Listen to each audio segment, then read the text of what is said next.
So in the first sub-chapter or subsection in this chapter of parameter estimation, we studied maximum likelihood estimation,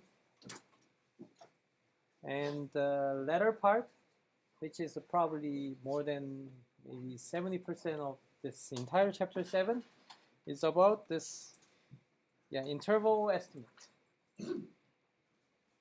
So we will basically learn about this confidence interval. So let's study the definition about it. So we still consider some unknown parameter. For example, theta, it can be a mu or sigma squared or both. Okay.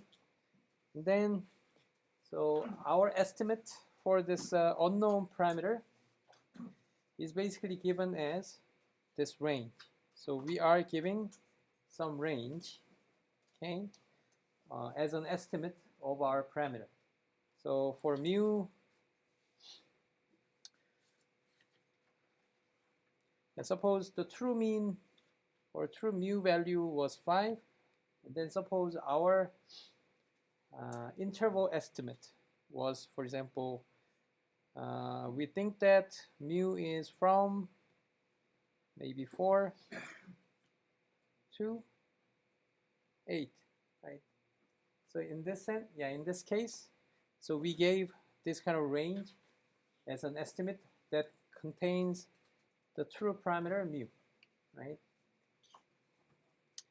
And sometimes it may be correct, but it may also be wrong, right?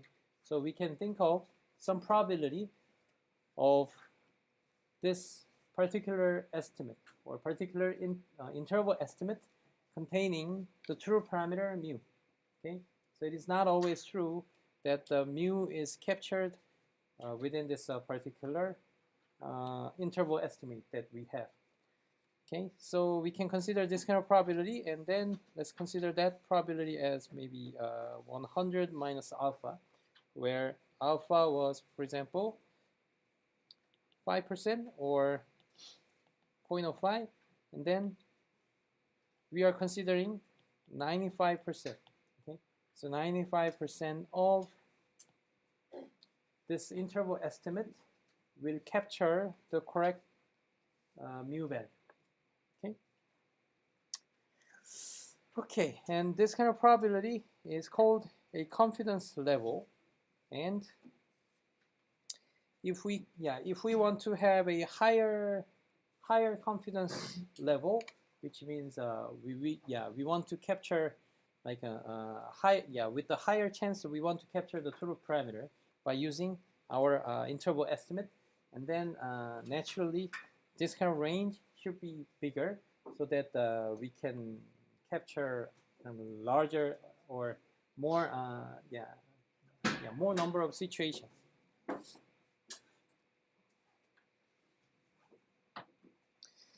Okay, and so let me get back to this figure just in a minute, and then let's consider the interval estimate for our mean parameter mu by using some sample mean and some variance value. So here the scenario is as follows. So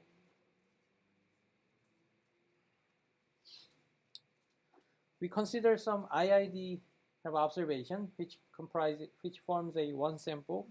So 4, 7, 5, 6, for example. Okay, so we our sample size is 4, and then our natural kind of point estimate for the parameter mu or the true mean value. Okay, so the true mean value was this x bar, right? So that was the scenario in the context of a point estimate, but we are considering the range or interval estimate, right? And then what will be our range? And then it is also associated with this confidence level. So this range, between A and B is also dependent on this probability. So we usually specify the probability or this confidence level in advance. So let's set or specify that confidence level as a 95%, which means our interval estimates should capture the true parameter mu with the 95% of the probability. Okay, and then if we consider this mu, the sample mean or x bar, and then we know it will follow the normal distribution as the true mean value mu. And what was the variance? It was sigma squared divided by n, right? And then, okay, so for this, for this to be true, so if we assume that is true, which means this guy follows the Gaussian distribution, and then do we require this individual x? So it's an x1, x2, x3, x4. Do we require each of these to follow the Gaussian distribution or not? So the question is, should the xi's follow the Gaussian distribution so that x bar can follow the Gaussian distribution? Probably not, right? In an approximate sense, right? Approximately, regardless of the distribution of an individual xi's, x bar will always follow the Gaussian distribution. And what was the theorem associated with it? Central limit theorem, right? Okay, good. Okay, then, we can standardize, so based on this fact, we can standardize this guy so that its mean and the variance is 0 and 1 respectively by using this kind of transformation, right? So we subtract the true mean and then divide it by its standard deviation, right? And then, we know this guy will be the standard Gaussian distribution, right? And then, in terms of an interval estimate, what will be the interval that will capture this probability of 95%? Okay, and then if we consider this symmetric, or that is called a two-sided one, where the lower and the upper bound are given, then we can distribute the remaining 5% evenly to here. And so we can distribute 2.75% and another 2.75% here. And then this guy is called small z, right? Small z, and alpha was what? 2.75%, or 0.0275, right? But here, let's see. So instead of using this original alpha, we are using this alpha, right? So if 95% was our confidence level, and then it will be this, and then alpha will be 5%, right? And then this guy will be alpha divided by 2, which is a 2.75%, right? And so this value can be represented as this, right? Then what about this? Is it like this or this?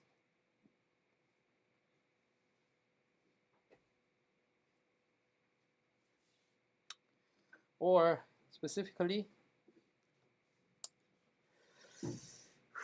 okay, using this value, what is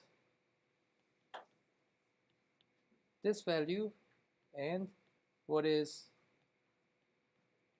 this value? Okay, it looks a little bit tricky, but you can easily figure it out. And so so originally z of 0.0275 is approximately, this point is approximately 1.96, right? And then this guy is what? This guy is minus 1.96. And then what about this? What is this value? Okay. This value is it even defined or not? It is not defined because this guy should have some probability which is non-zero. Okay, and then usually in if you looked at the table that are given in the back of your book, then this value will be 0 to 0.5, right? Because we can infer the other side where the probability is more than half. But anyways, so this value, which is a minus 1.96, can be represented by this, right? But anyways, we will see this representation in the later slide.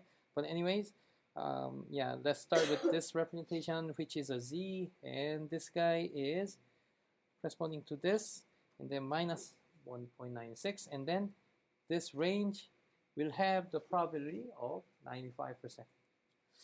Okay, and then if we manipulate this inequality, and then we can just multiply this to both sides, and then we will obtain this. And then, yeah, we can just negate or multiply -1 on each side. And then, yeah, those two parts will switch, right?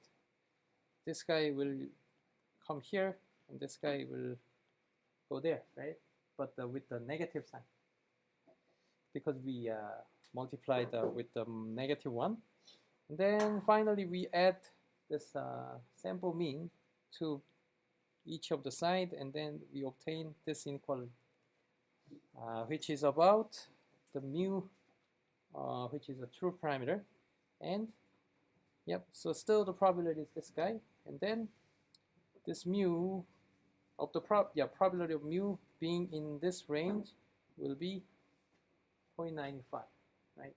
So that is our confidence interval, or the interval estimate for the true parameter mu.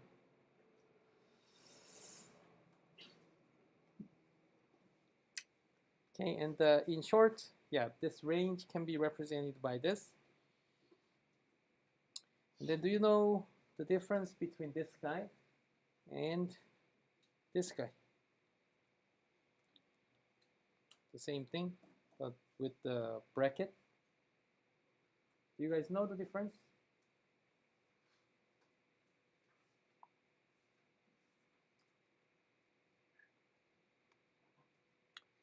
So the difference is when we contain this boundary or threshold value, and then that is represented by this bracket. But when using a parenthesis, it's just a strict inequality, not containing this equality case. And then you can easily see this guy, right?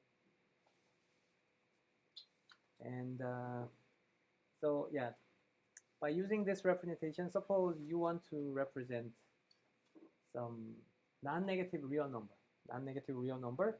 and then what is the range that can represent this this number, this non-negative number that can be represented as 0 and infinity. And then yeah, let's just guess on these brackets. So for example, I mentioned that it's a non-negative number, which is this guy, which contains this equality, and so we use this. But what about this? Can we make a particular number equal to infinity? It's not possible, so we have to use a parenthesis. So yeah, if you happen to see this kind of representation in some book or in some academic research papers, then yeah, you can easily see or understand what that means. Okay, but anyways, the final representation of this is our final answer for this interval estimate of this mu. Okay. Let's see. Then let me just get back to this figure. So it is a subtle difference in terms of a meaning about how we understand this interval estimate or this equation. So what is known and what is unknown? So we usually have this sample of 4756, and then that way we obtain this statistic of our sample, and then this is statistic. We will use this statistic as an estimate for a certain parameter, and in this case, so we want to estimate this mu, right? And then this is known, and here we assume that sigma is also known, and n is also known, right? In the case of 4, 7, 5, 6, n will be 4. Okay, and then yeah, so we have a particular number on each side, right? So we obtain this inequality for this mu, and it's yeah, one thing that you shouldn't be confused about is it is not like yeah. So what is the variable? So what can change and what cannot?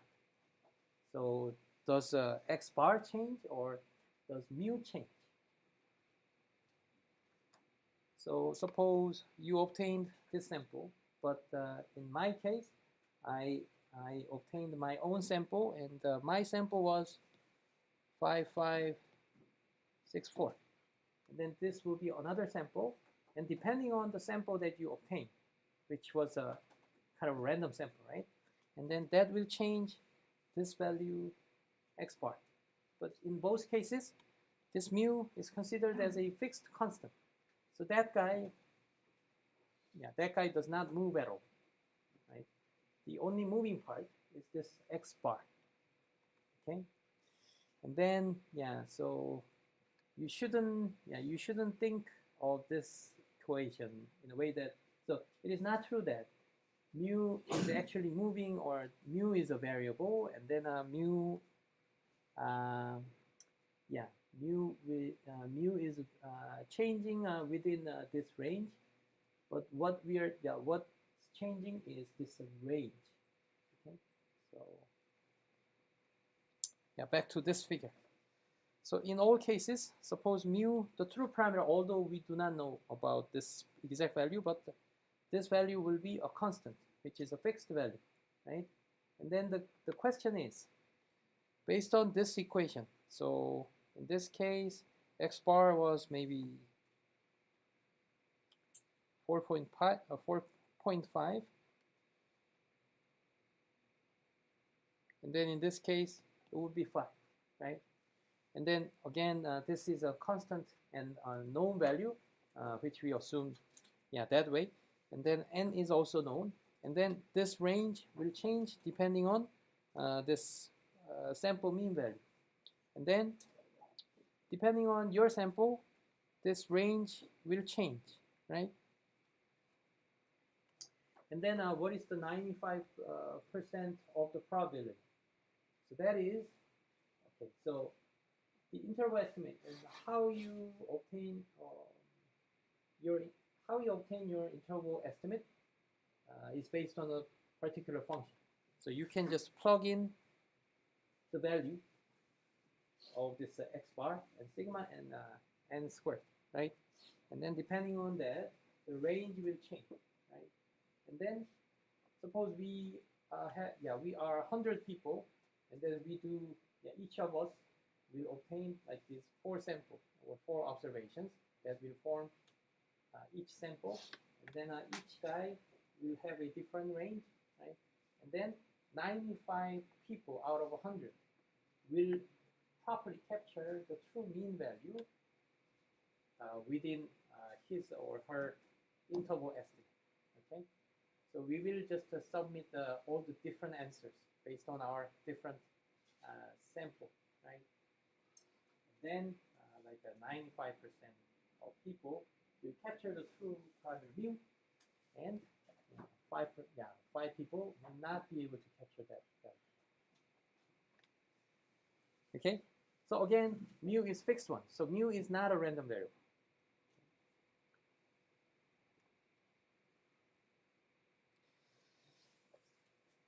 Okay, and then let's look at this one-sided interval estimate. So now let's change our policy to, for our answer of an interval estimate. So in the previous case, our interval estimate had the form of having a lower bound and upper bound.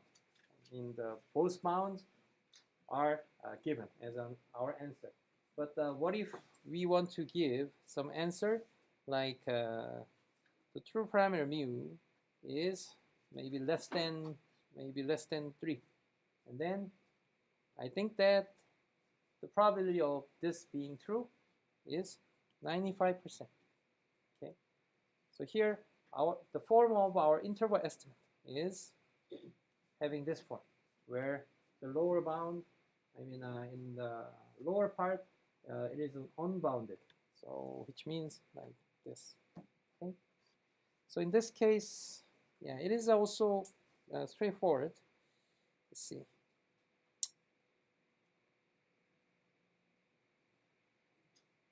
Okay, so let me redraw this figure. And so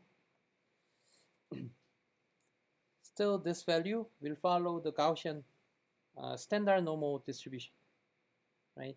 And then we have to find a certain threshold so that the probability corresponding to this range has the 95% of the probability, right? And then it is simple. The remaining part of the probability should be 5%. And then this threshold value will be 5%, alpha being 5%, right? Okay, so instead of using like alpha z of 0.275, we are just using this value. And this, yeah, it was 1.96, somewhere around here. And then in the case of this value, it will be lower value, and that value, if you look at the table in the back, and then that value will be this value. Okay, and then we will have this representation. Okay, then if we manipulate this, then oops, yeah. So this is a kind of lower bound, right? So this one was having the form of something like this, right? But the scenario is almost the same. Okay, and that way it's a one-sided interval estimate. Then the remaining things that we have to do is the same. We have to just plug in this sample mean value and the true sigma value and the square root n. Okay, then we can represent its range or interval estimate in this form. In the case of an one-sided upper interval, which means we are unbounded in the upper part. So that is called this one-sided upper confidence interval, and the lower confidence interval will have this form.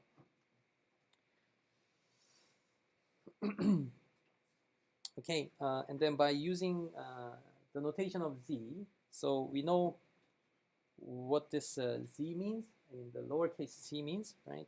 So I think I already covered that.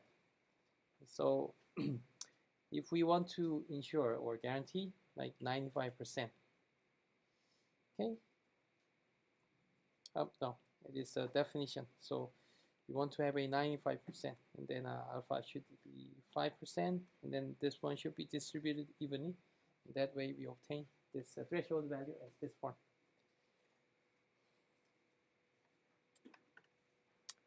Yeah, so in general, we can write the interval estimate in this form. Okay. So let's just think about or reflect the process of obtaining this interval.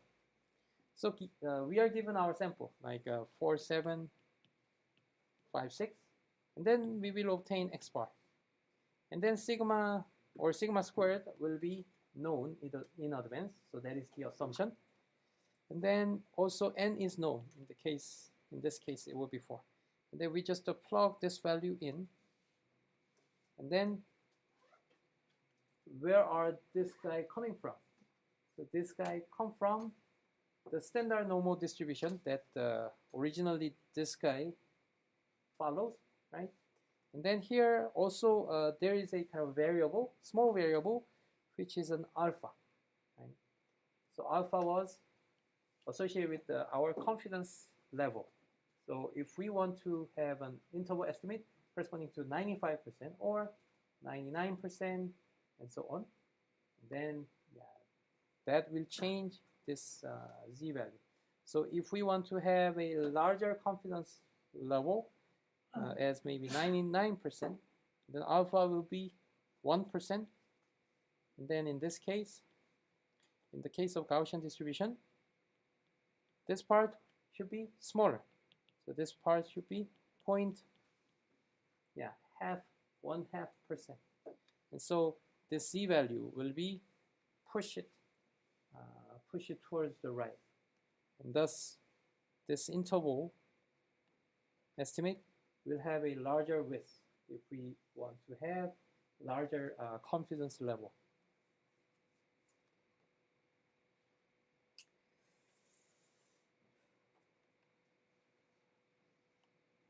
Okay, then in the case of a one-sided confidence interval, by using this z of an alpha, we can represent this representation.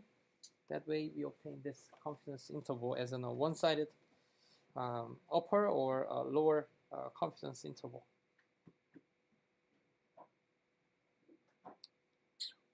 Any questions? So the next scenario is the case where we have a freedom to change the number of the sample size, so the number of observations contained in our sample. So here n is a variable, so we can change freely this n value of an n. And then now let's fix this confidence level.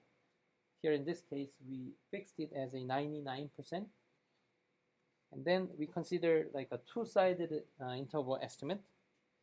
Okay, and then in this form, we have to put 0.5% of the probability, and this value will be approximately 2.58. Okay, and then this guy will be our confidence interval. Okay, and then here the problem is, so the goal is that this in the case of this interval estimate, if this range or the width of width of this interval gets larger, and then this interval estimate will be less meaningful. So suppose, okay, I think that the true mean value of a person's height, okay, my interval estimate is maybe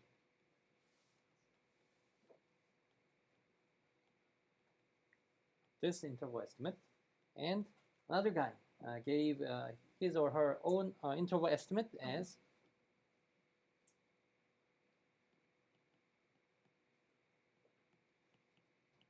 something like this. Okay. So this confidence interval estimate is much better because it's much more informative, right?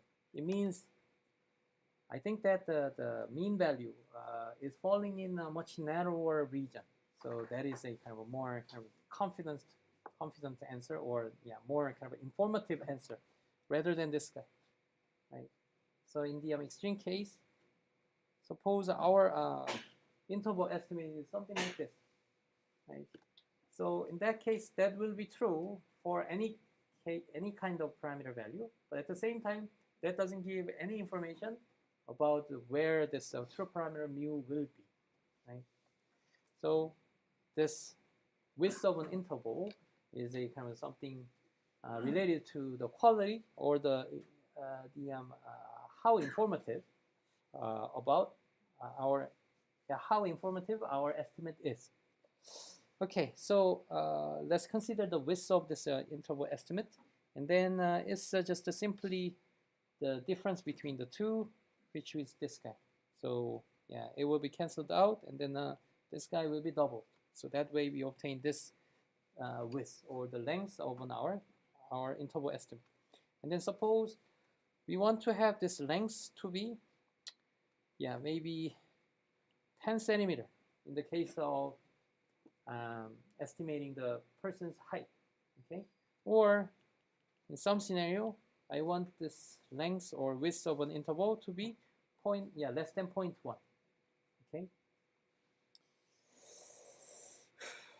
Okay, then we can manipulate this equation, inequality, in a way that with respect to the variable n. So let's just treat it as an equality sign, but it doesn't matter whether it is this kind of minimum, this kind of inequality. And then, if we just represent this guy, and then it will be 0.1 divided by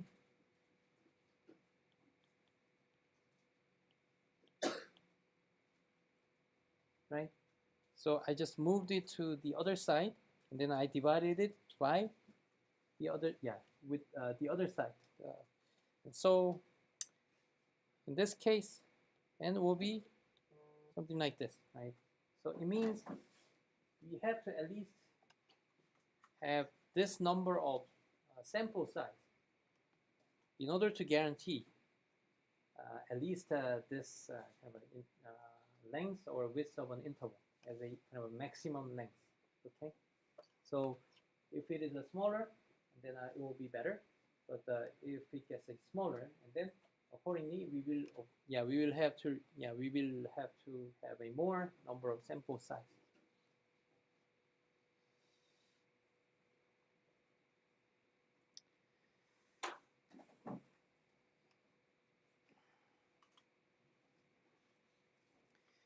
Okay, let's look at the other example, but the scenario is almost the same.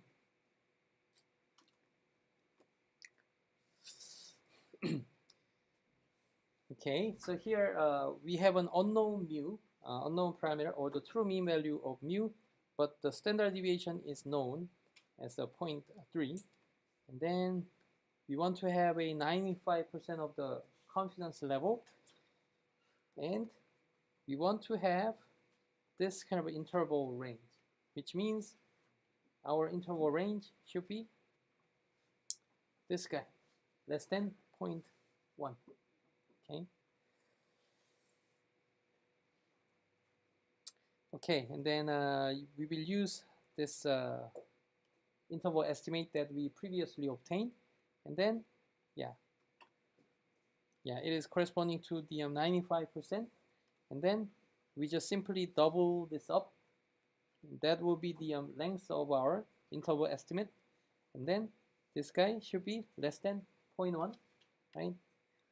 And then if we solve it, and then we can obtain the minimum number of n value. Okay, so here let's think about this issue. So instead of 0.1, how about using 0.2? Will this be true when requiring this kind of interval? This kind of interval length. Okay. So should this be corresponding to this or this?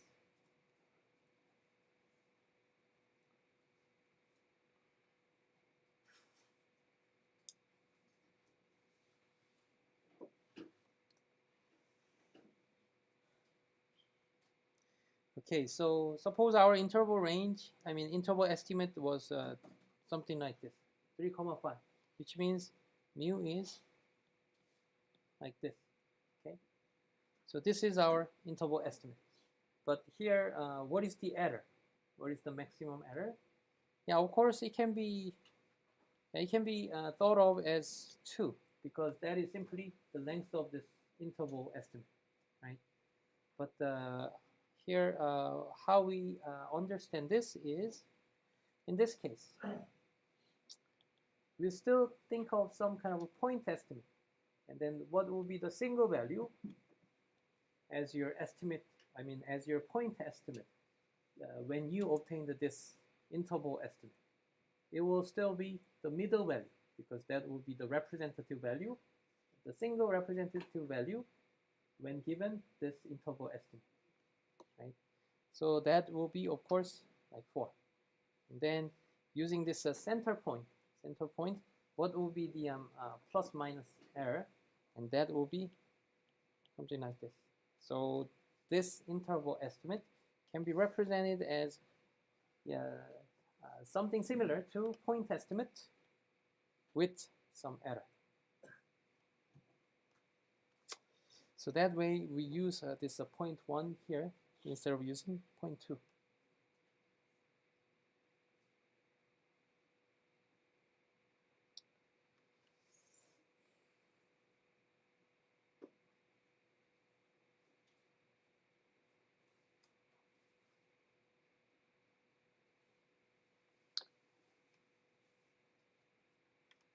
Okay, then let's look at the other example.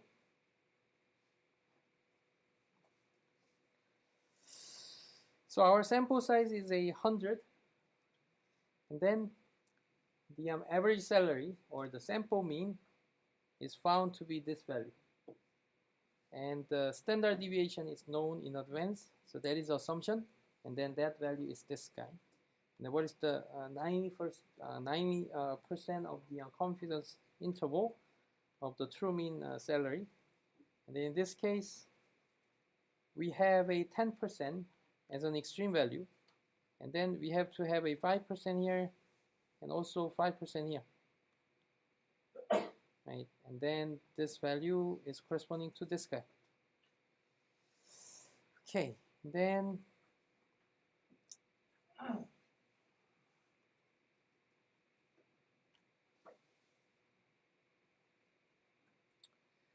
yep, so this value is this guy divided by square root n, which is square root n is 100. So we divide this value by this guy, and that way we obtain this value. Right? So this is a sigma over square root n.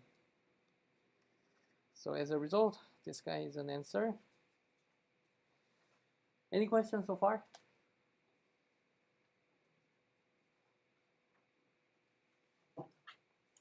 Okay, then now it's time to pay a little bit more attention, because it will be the new part, and it will be a little bit trickier and the more difficult part. Yeah, I understand that the previous part is something that we learned in the high school. If you studied in maybe some STEM or this kind of engineering or the science field, and then the previous parts are those that we already learned in the high school. But from now on, it will be the new thing. So please pay attention to it. So basically here, the scenario is we are assuming that the variance is also unknown. Okay, so when the variance is an unknown, and then how can we obtain this interval estimate for our true mean value? So still, we want to estimate the true mean value, okay? But here the assumption, the only difference is that we do not know the true variance value in advance. Okay, and then we have to estimate also this.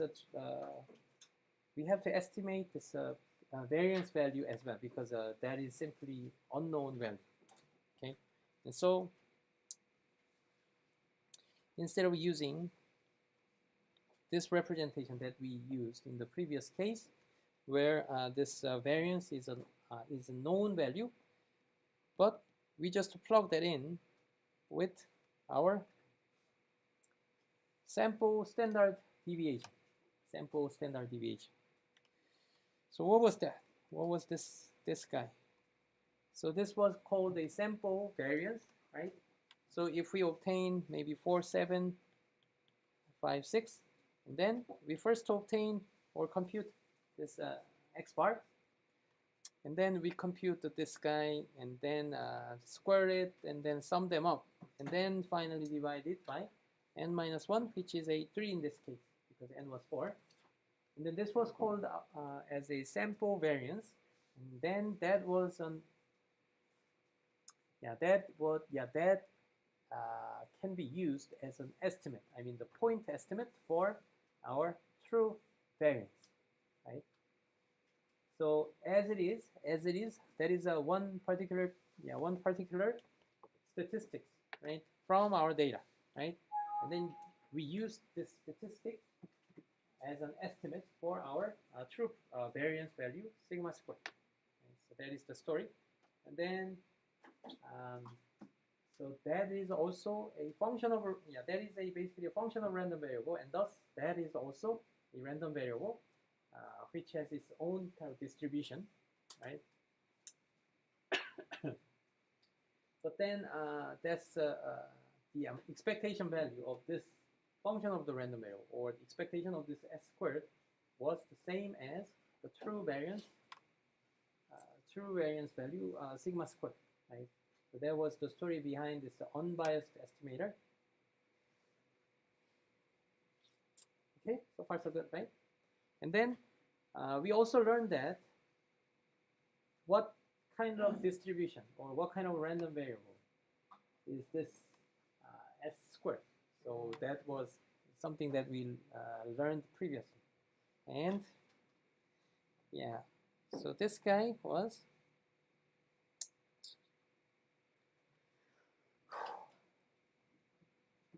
so let's start this. So x was, for example,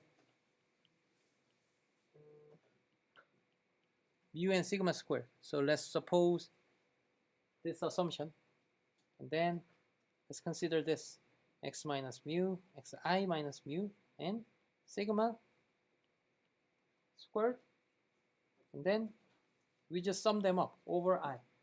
So if we had a kind of 4 samples, and then we just compute each of these, and then sum all the 4 different values, and then what was the distribution of it when n was 4?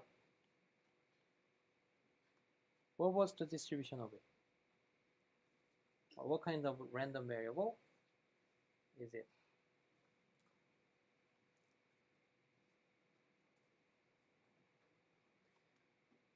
Chi-square distribution. So let me just rewrite it. So let's consider just a standard normal distribution or standard normal random variable, and then we just take the square of it and then sum them up.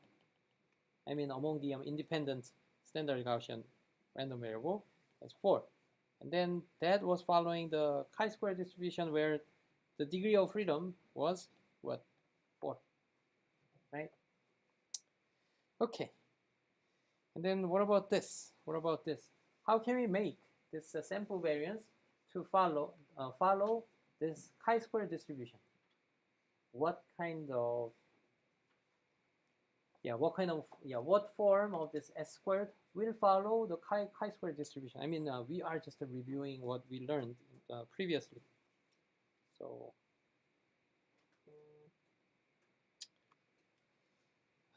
s squared is defined by this xi minus x bar and squared, right? And then,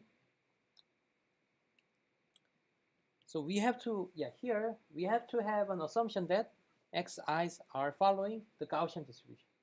So in this case, where the variance is an unknown, and then we have to have this assumption. Okay, and then here, let's just manipulate it in a way that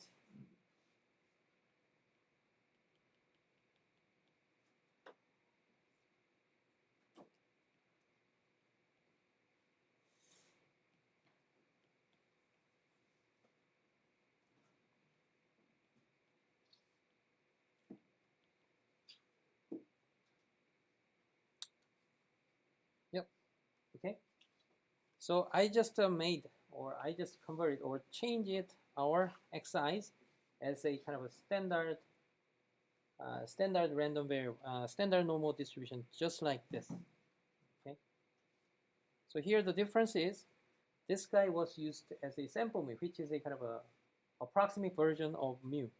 But if it was mu, and then this part will follow the chi-square distribution, where the degree of freedom is 4. So suppose n is 4. So we have 4 samples. Okay.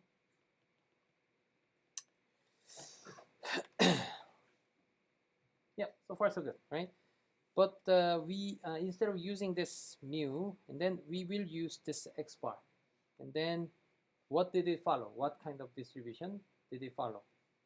It still followed the chi-square distribution, but it is 3, right? So that was what we learned previously, right? So degree of freedom is 1 smaller than the number of samples. Okay. Okay, and then let's just put them into this part, and then s squared divided by sigma squared times n minus 1 will follow the chi-square distribution, where the degree of freedom is n minus 1. So this is what we learned in the previous chapters, right? Okay, and then let's just connect it to the t distribution. What was the t distribution? So the t distribution was this guy, z over what? Xn chi-squared with the degree of freedom of n divided by n, and then take the square root of it. So this can be viewed as a kind of an estimate of a variance of a standard Gaussian distribution, because this guy was something like z1 squared, z2 squared, and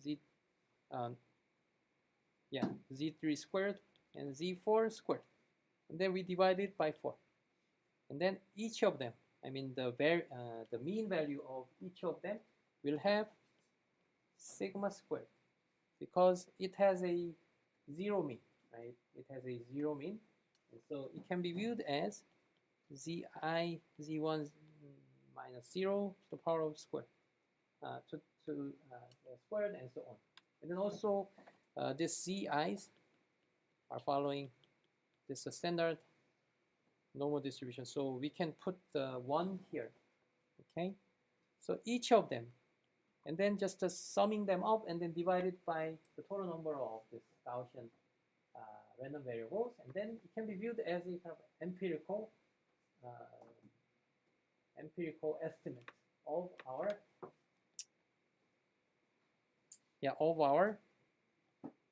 variance of the standard deviation of the standard normal distributions, right? So it will be approximately 1, right, in short, right? And then, we are just divide this z by this 1, I mean approximately 1, but it can be smaller and bigger, right? So this guy overall was called a t distribution, right? So the t distribution. And so using this,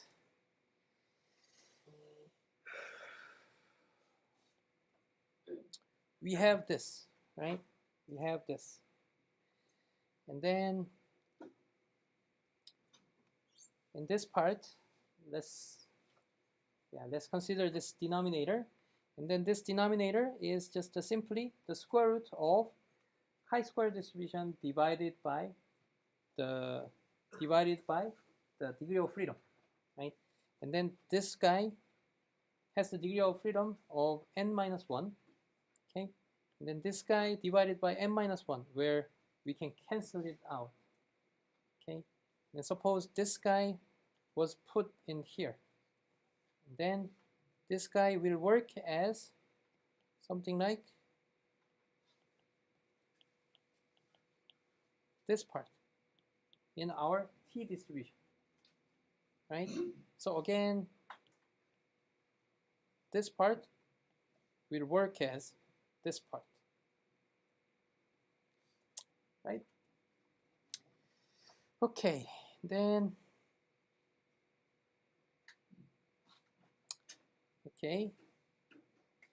and then let's consider this guy, and then we can find sigma squared and divided by s squared divided by sigma squared, right?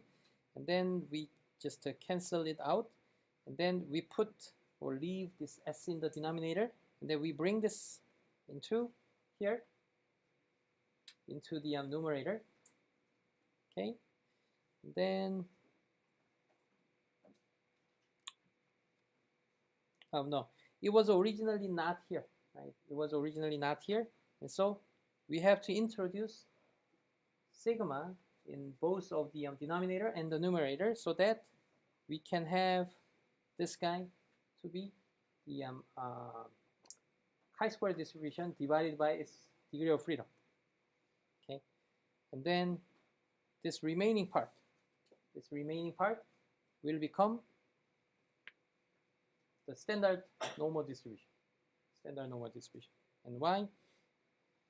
Yeah, it's x bar minus mu divided by sigma and times this, right? And then this can be put here, and altogether this one becomes z. Okay, so it's a little bit tricky manipulation, but at a high level,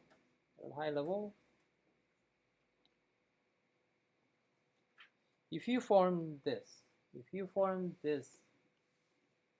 this statistic by using your sample, and then this one will follow the t distribution, and the degree of freedom is n minus 1. So if we use the 4 sample, like 4, 7, 5, 6, and then n will be 4, and then here, this guy, this representation will follow the chi-square distribution, where the degree of freedom is 3, or n minus 1, right? And then this degree of freedom is the same as the degree of freedom in the t distribution, right? And then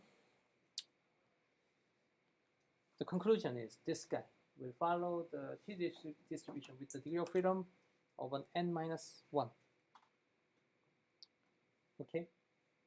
Okay, so we went through this derivation that this guy follows the t distribution, but at a high level, intuitively, what we change it from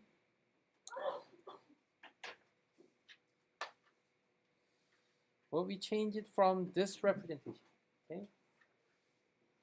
what we change it in this representation was replacing this s, which is a true standard deviation, as our this sigma. We replace this sigma, which is a true parameter, with our estimate, or kind of approximate standard deviation computed from our sample variance of an s squared, right? So again, s squared has this form, right? Okay, so that is the overall story. So we just simply replace the true standard deviation with the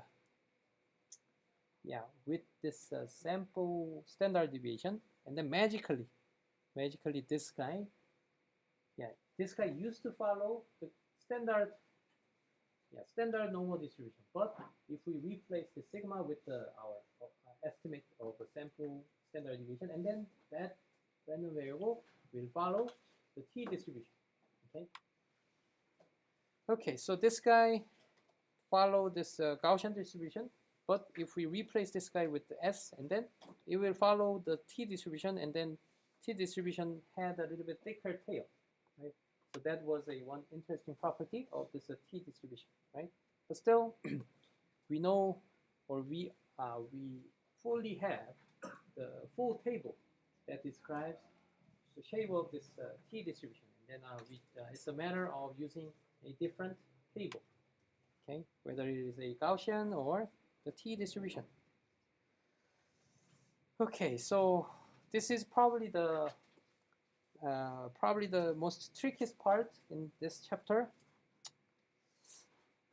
and if you understood this properly, and then you should be able to follow this class, or at least this chapter, quite easily.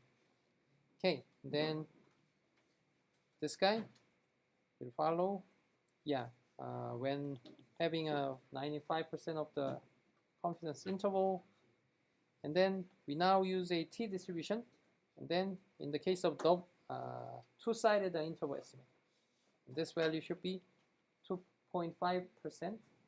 But this distribution should be a t distribution. And that way, we see t, and this guy is the threshold of 2.5%. And this guy is representing the degree of freedom of our t distribution. Okay, so that way we obtain this confidence interval. Yep, and time's up, so let me continue next time. Okay, thank you.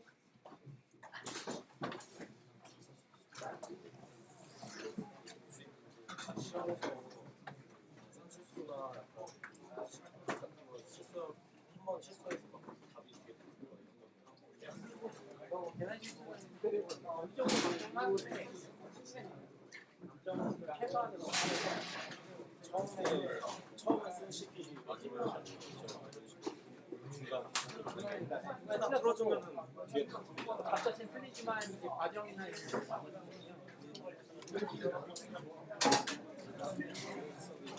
네.